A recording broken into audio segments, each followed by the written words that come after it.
同学经过了4天的活动呢，在哲学里一定会学到不少多东西。好，那么我们说文字语言它是一种艺术，也是一种学问。那么我们通过辩论赛的一个小竞赛活动，来让同学增加你自信、你的表达语言能力等等方面的。好，那我们说能打进决赛的同学呢，你们非常厉害。那么输的同学也不要气馁。有一句话说，胜不骄，接下来接什么？败不馁，好不好？你们都是非常棒的。OK， 好。那我们活动开始之前呢，我们先来介绍我们强烈的评审。第一位有我们的简端良老师，掌声欢迎。好，第二位有我们的吴峰伟老师，掌声。好，第三位有我们的廖建怡老师，掌声。好，接下来我们最后一位的评审老师薛清江老师。是的，好，那我们活动开始了，我们有请正方跟反方的同学呢，上台做定位哦。好，我们掌声欢迎他们。好，是的。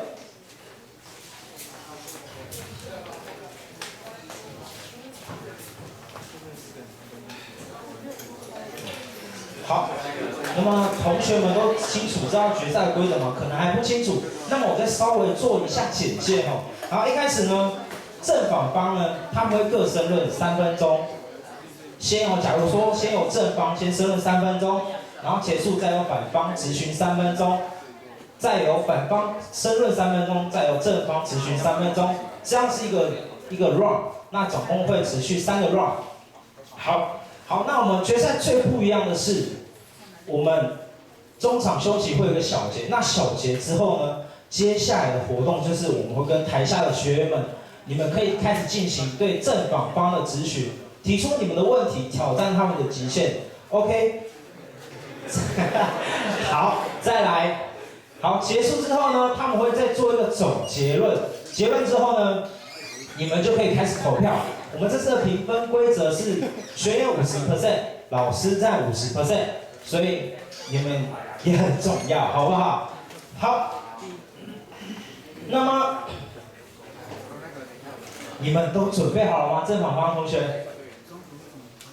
啊，没有声音，给点掌声好不好？帮你加油！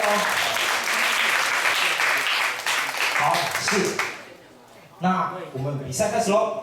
好，我们首先呢，有请正方先申论3分钟。好，计时开始。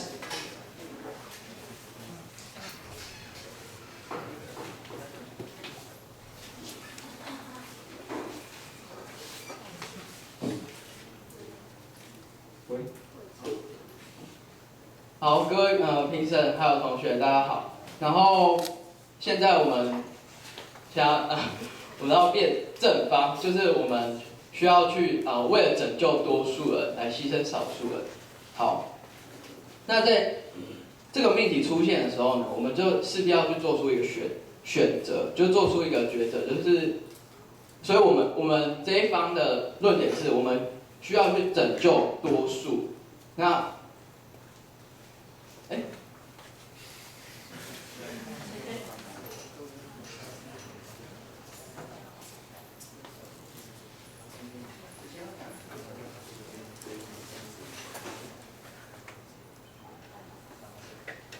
好，那我们主要呢，可以先以一个情境来说，就是在一个火车情境，假如今天你是一个列车长，然后你现在在开就是一趟列车上，然后轨道上有5个人，那另外一边就是它有一个岔路，另外一边有1个人，那在这个时候，你会就是在这个时候呢，就是当原本的选择是从命运，就是说由命运来做决定，变成说我当下我是列车长，有这个转弯的控制的能力，那我会选择去牺牲少数来拯救多数。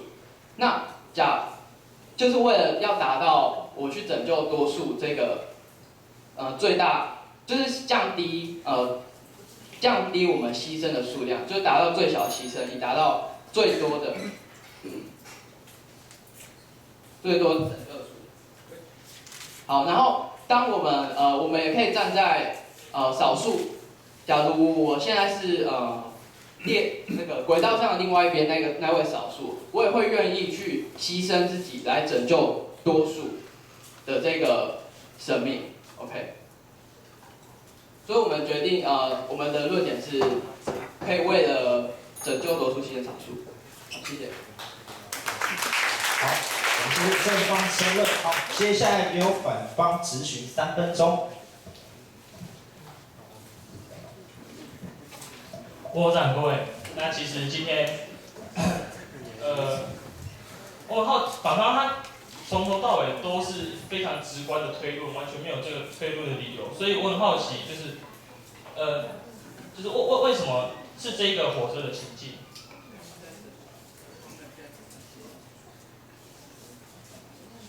可以告诉我为什么是，凭什么是这个情境？我们在第一次这个申论，我们是先以这个情境为前提。那我们为什么是这个情境？我们决定啊，我们现在决定，我们先讲这个前提，这样可以吗？你决定这个前提，我们理由是什么？我们想用这个前提来。因为我们会做这个假设，是因为我觉得既然要选择了，那必定是在一个逼不得已选择的情况之下，所以才会选择这个这么极端的列车议题。那这样，请问有回答到你的问题吗？那为什么又是逼不得已？因为就是在逼不得已的情况之下，你才要你做出选择啊。如果到底谁愿意被牺牲的？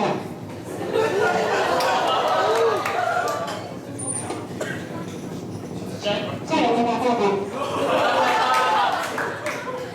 现在就可以暂停，直接暂停。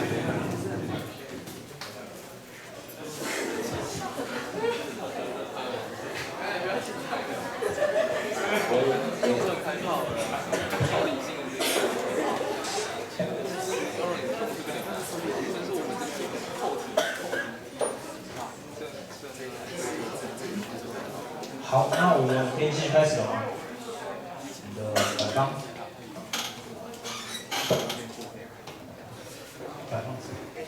对方辩友你好，就是我们想请问一下，你们定义的逼不得已是什么意思？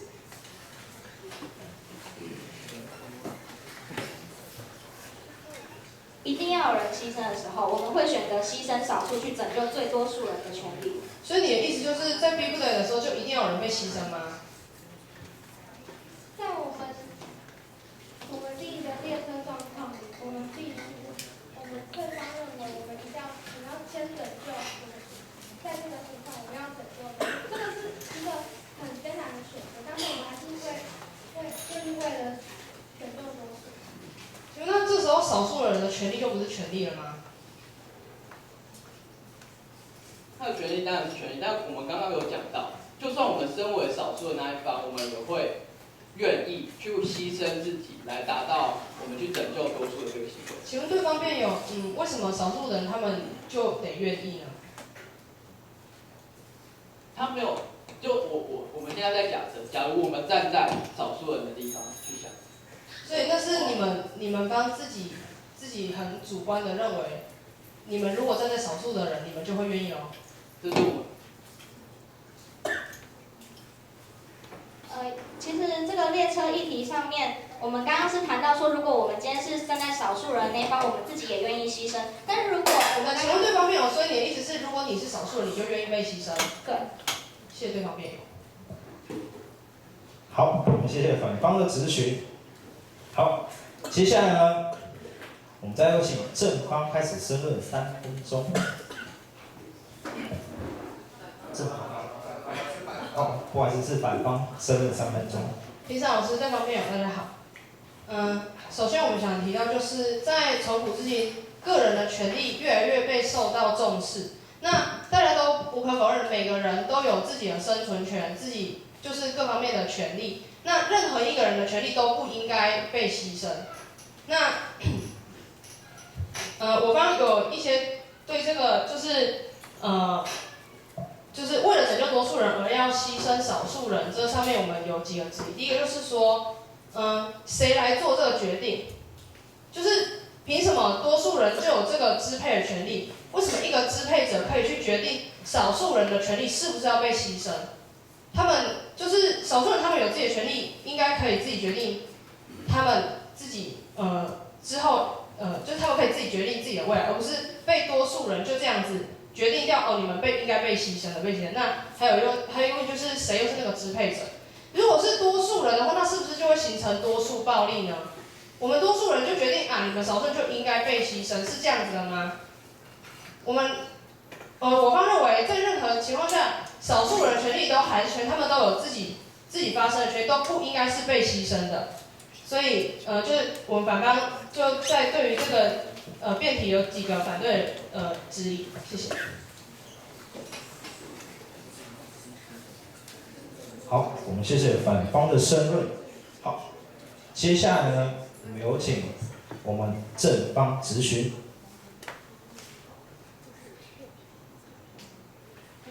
所以当我们无法确认少数者是否愿意被牺牲时，我们就无法做出选择，是这个意思吗？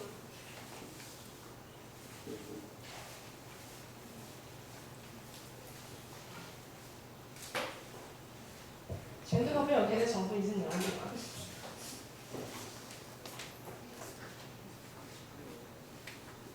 就是如果你无法确定少数人的意愿，你就无法做出选择。请问就是那凭什么多数人就有权利可以选择？现在我们咨询时间回答我的问题，谢谢。很直观啊。如果你不了解他要的是什么，为什么你有资格去强迫他？所以说我方认为，如果你当你不知道他就是他的选择是什么，那就不应该去随意的依个人主观的判断去做出也许别人不愿意的选择。那如果你碰到列车情况，你会如何抉择？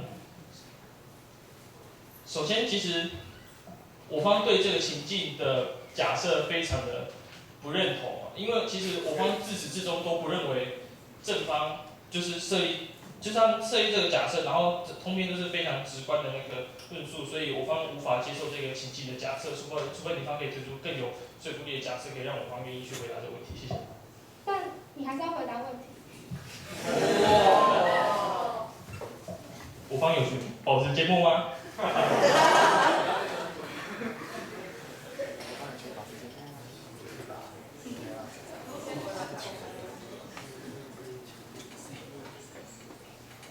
就是你们可以换一个问题啊。所以你们现在是答不出来的意思。如果你愿意花时间再跟我讨论要不要回答这个问题的话，其实我方一开始就跟你说过了，这一个情境的假设，我方不予以承认，所以说我方认为我方没有这个义务要回答你这个问题，这样回答你问题吧，中间哦。即使在咨询时间，也没有这个义务回答问题，好吗？好。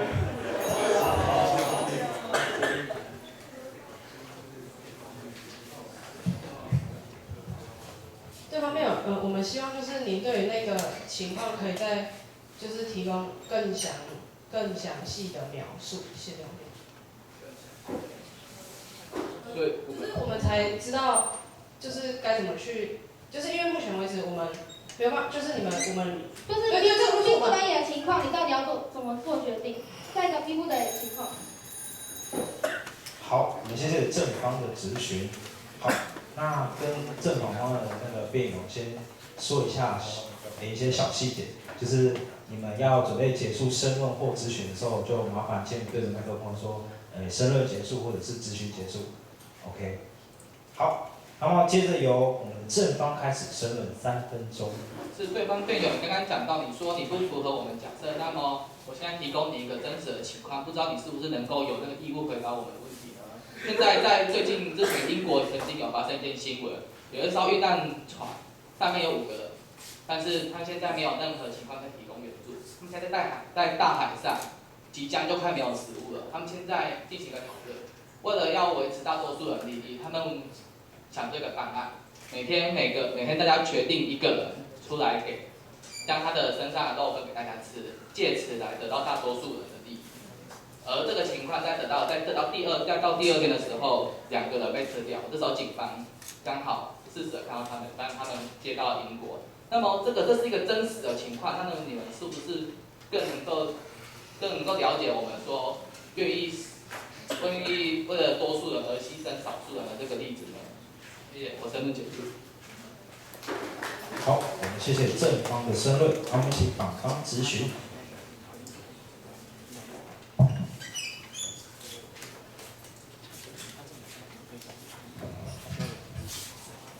对方辩友你好，请问对方辩友那5个人是如何决定谁要被牺牲？当然是一起讨论的啊，因为大家都不知道谁会被吃掉，所以他们是一起公平的讨论。这样子啊，对方辩友满意吗？请问所谓公平的讨论是怎么决定出谁要被牺牲的？想当然了，当然一定是靠猜拳这种没有任何先前的基础来讨论的啊，不然你们以为大家都用不同的身份在进行讨论嘛？那的话，你们的人权到底要摆在哪里了呢 ？OK， 所以所谓公平的讨论就是剪刀石头布嘛。那可不可以？那请问选总统是不是可以剪刀石头布来选总统？这样不是最公平？你那个的前提是为了在国家的利益，我们这个是大多数人的生存，大多数人生存前面你不必须要什么讨论。所以说，刚刚我可以进行一个简单的资料检证吗？请问你那个例子是从哪里来的？这个例子的话，这是一件新闻，所以说哪一个可能自由时报啊，还是什么的？你有办法举出例子？有没有说可能是你放那么捏造的？可不可以给我看你的资料？就是你稍微举来挥一下也好，有吗？就算这是有没有？没有，没有，好。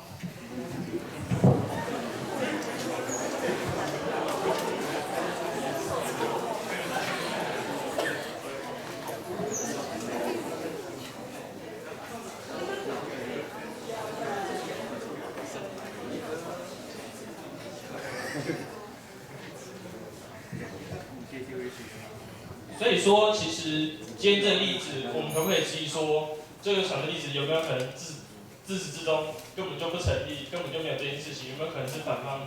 有没有可能是正方其实捏造的？那好，没关系，就像我假设今天真的成立好，那这一种透过这一种讨论方式，又回到前面的问题，这些人他有自愿吗？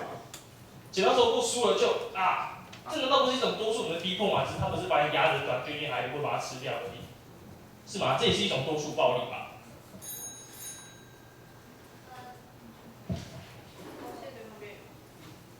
我现在想要回答你一下，就是说我们现在关于新闻这部分的资料，我们现在已经在准备了，等一下可以给你看看。而且我相信这个新闻其实非常是一个非常重大的例子啊。就是我想应该每个人都会知道吧，除了少数人有些可能比较没有这方面知识之外。所以就是针对刚刚的那个假设决定谁应该要被牺牲的话，所以对方辩友的意思是这样子，就是一个多数人拯救少数人，就是。好，我们谢谢反方的质询。好，接下来我们有请正方的申论3分钟。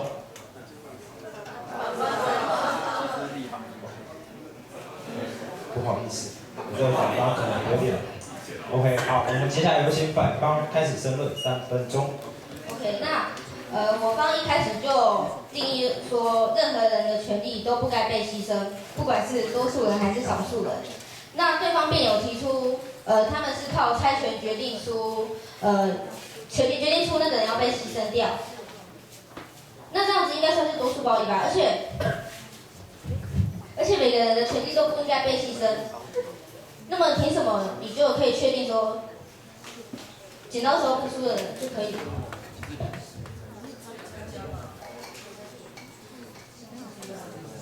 现在是谁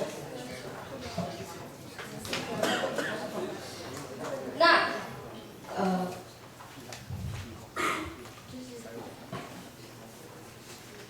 就是谁有权利去决定说这个猜出的人就应该要被吃掉，就应该要牺牲自己的肉。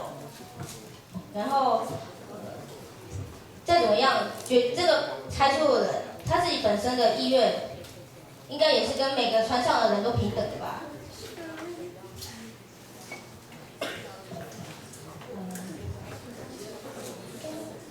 应该说，在多数人里面中，谁是那个支配者？对，这是我方想要提出的问题。好，我的申论到此结束，谢谢。好，我们谢谢反方的申论。好，然后接下来有请我们正方质询3分钟。我觉得你们刚刚申论有点偏向在提问，或者就是我们比较听不到你们申论的论点在哪里。然后另外刚刚针对资料的搜寻，你们这边有手机看，你们要不要看？然后他们里面是有提到那个公视，它会有一场什么，就是张德尔就是正义一场思辨之旅里面的，对，那你们也可以去 Google 看看，对，谢谢。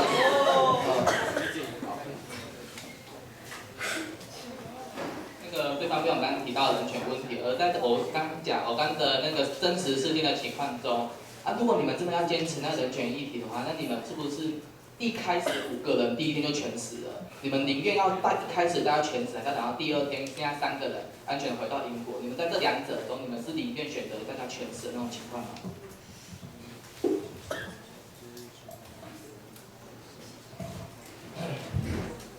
首先，一开始我们会讨论自愿这件事情，所以说，我想请刚刚没有的问题，可不可以更具体一点？可以告诉我，里面是真的有人自愿的被那个吧，自愿的被吃掉吗？还是其实就是所谓的，他那个逼不得已是情况逼不得已，还是那个人逼不得已只好被吃掉？我想这个问题就很明显啦，因为如果不是情况逼不得已的话，那谁会愿意被吃掉？那就是大家已经快要饿死了，没有食物吃了。就是因为大家快要饿死了，没有食物吃了，所以今天才会逼不得已用猜拳或者是其他公平的方式决定出谁要被牺牲嘛。那因为我们的目的是为了要让最多数人存活下来，所以我们逼不得已做出这个决定。谢谢。所以你是说，如果我们在生命受到威胁时，其实我们的人性是可以被丢弃的，我们可以杀人。你现在在问问题？是吗？现在是我们咨询时间，谢谢。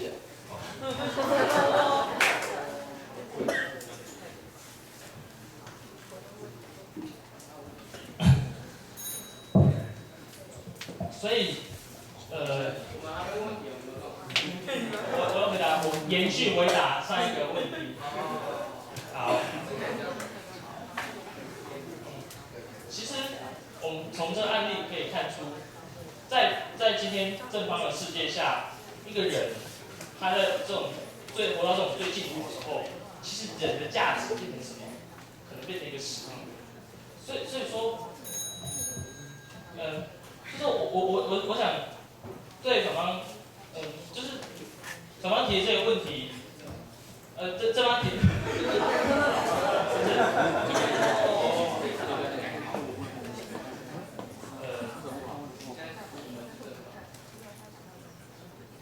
我方没办法以这种客观的角度去评判他们船上的这种几个，也许他们股东，可是我们始终还是认为每个人的权利就是应该要最不应该是受到这种，就是受到迫害这样。好，我们谢谢正方的质询。好，接下来有请我们正方开始进行3分钟的申论。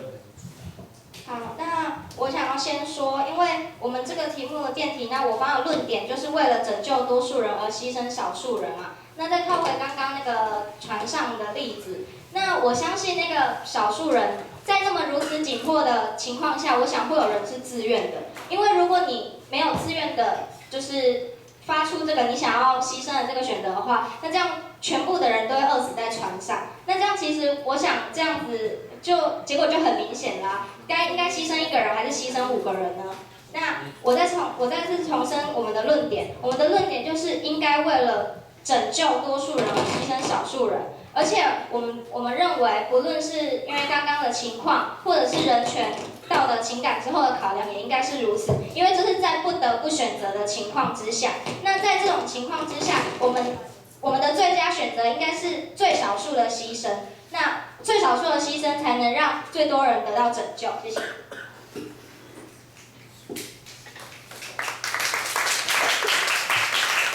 好，我们谢谢正方的申论。好，我们请反方质询，2分钟。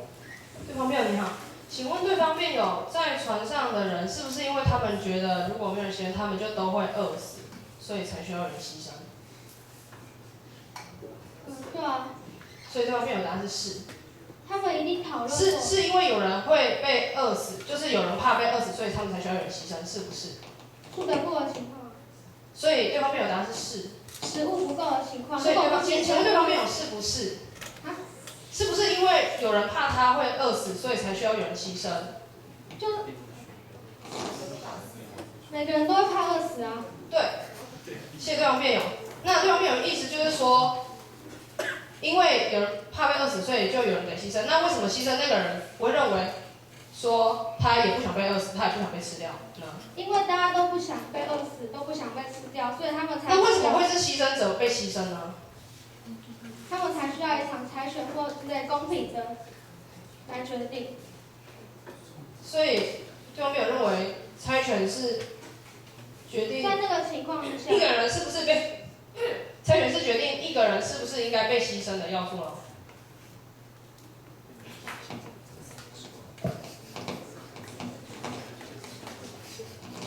我们现在应该没办法确定他们在那艘船上到底是不是用猜拳这种方式，可是我们可以知道他们最终就选择的做出了这种结果。那这样子，请问对方辩友这样算不算是多数暴力？我觉得，因为这个问题的前提是大家都怕被饿死啊，那大家的出发点是一样的，为什么会有多数暴力的问题呢？而且猜拳也是相当公平的因为就是靠你自己的命运，你自己出拳，没有人逼你出什么嘛。那所以这是相当公平的。所以你猜拳，你就被逼迫要被吃掉喽。这是很公平，大家猜拳出来的结果，不是谁推谁说啊你要被吃掉。所以对方辩友这是认为，大家一起决定的。所以对方辩友认为，猜拳是一个合适的决定谁被牺牲的一个决定方法喽。但是不是？但是在这个猜拳前提，它是大家都是已经快饿死，大家也同意这个猜拳用这个方法来决定生存传奇。请问对方辩友为什么会认为被吃掉的人是同意的呢？但是因为我之前的条件就是说，大家都已经快要被饿死。请问对方辩友这个条件可以套用在任何的情况之下吗？但是这个真实，我是就这真实情况描述说。但是我们辩题是应该不只是在针对这个情况吧？请问对方辩友是不是？我们就是举出一个例子来，就是。所以对方辩友可以确认在任何情况下都会有人自愿被牺牲吗？我们没有法确定啊。好，谢谢对方辩友。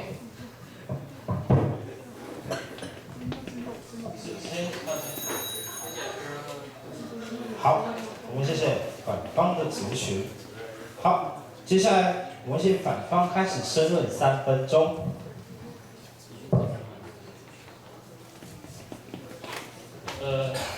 好，从前面前面攻防哦，所以说对方一开始我质疑他有没有这个例子，他们说没有，后来又说有了，然后呢，又说就是开始是什么自愿公平讨论变成了猜拳，那这个猜拳，因为后来那个可能就是他们后来又说，可能不一定是猜拳啊，然后可能是就是自愿的啊，所以说其实。自始至终，他们要连论证这个最基本的情境的例子都做不出来，正方的那个通篇立论非常，就是我从这个整体架构上去质疑。再来是说，多数暴力这件事情，它可能是很多形式，就说不一定是大家有没有可能是一开始同意的猜拳这种模式，可是等后来我猜输了，我又不同意了。就说这是一个人性最基本的，怕死，大家都怕被饿死吧？那大家都承认啊。可是，难道一个人的价值到这种目光可以变得瞬间可以沦落成、丧失成、降低成一个食物的阶级的吗？那今天我们活在这个我们今天活在这里，每个人，我们在这种贫贱时刻，每个人都有每个人的价值，对吧？每个人就是像大家的哲学里，然后每个人都很有想法。可是最令人唏嘘的，也是今天正方的论点，一个人推到后面，推到某一个时刻，其实包括台下各位哲学教授，有可能是今天我嘴巴里的一块肉。